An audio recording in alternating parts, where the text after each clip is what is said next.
Highlights from The Way to Live by Billy by Michael Uydebroek. Tiny, on November 2023. NAU Natasha Neural Attentiveness and the Secret of the Flow Meditation. With all of the bustle of daily life and the general difficulty we have with making ends meet, worries and problems of all sorts, these can gain the upper hand and distract us from obtaining true peace and harmony.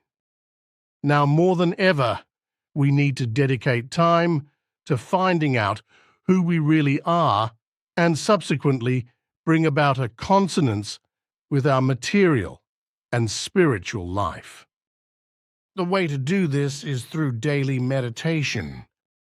On page 298 of The Way to Live by Billy, it states, through the meditative practice, everything negative in the human being allows itself to be neutralized so that he or she can be free of everything which disturbs or prevents the attentiveness.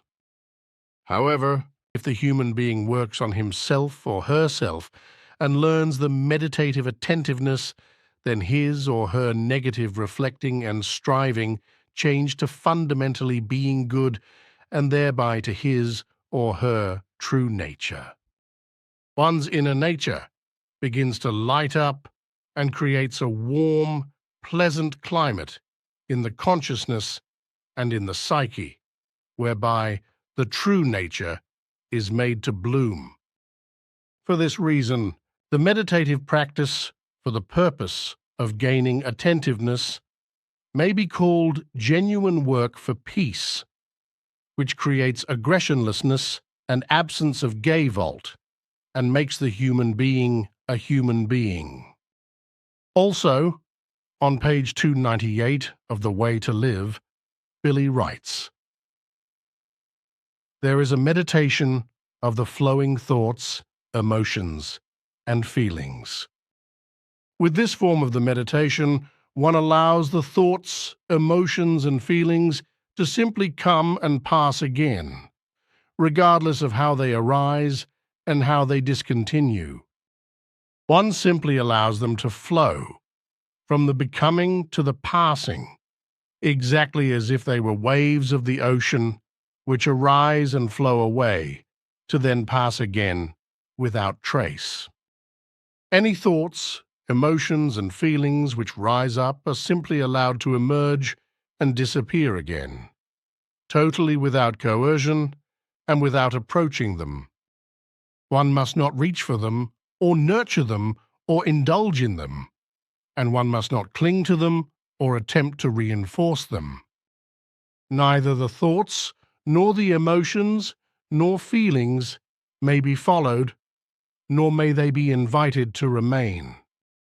May the human being himself or herself be like an ocean which observes and considers its own waves without any play of thoughts, emotions, or feelings.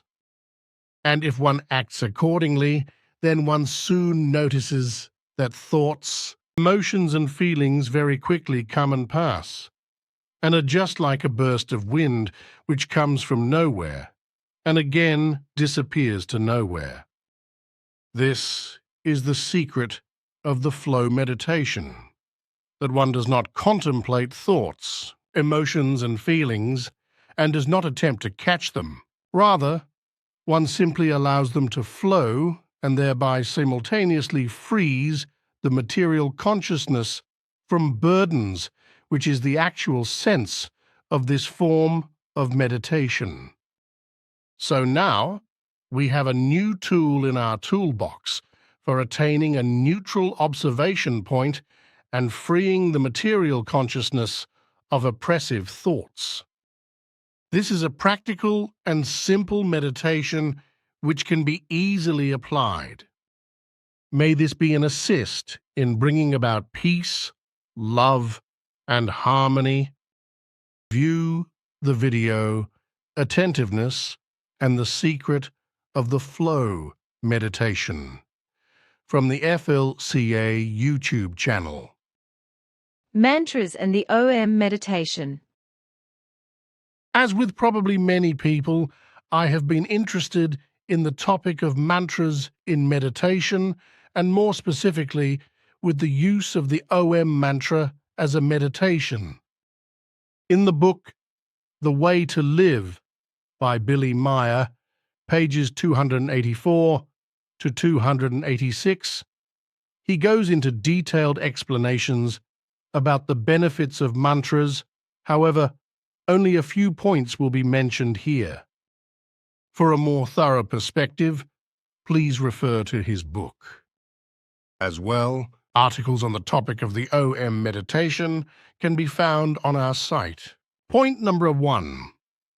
Billy explains, the recitation of a mantra is extremely helpful for the human being, and indeed especially when nervousness, disorientation, and emotions trigger an instability. Especially in such moments, the inspiring singing, speaking, or thinking of a mantra is of great importance because it is able to totally positively change the consciousness-based and psychical state, whereby everything negative dissolves and becomes irrelevant. Point number 2. Every syllable of a mantra is pervaded with spiritual power, which harmoniously floats in the consciousness and causes the harmony and love, as well as the positive equalizedness, to swing and pulsate in the consciousness.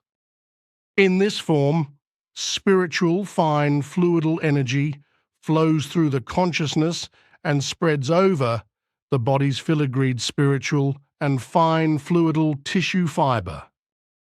Through the singing, speaking, or thinking of a mantra, the material consciousness is charged with positive equalized energy, which floods through and harmoniously influences the entire consciousness and the whole body.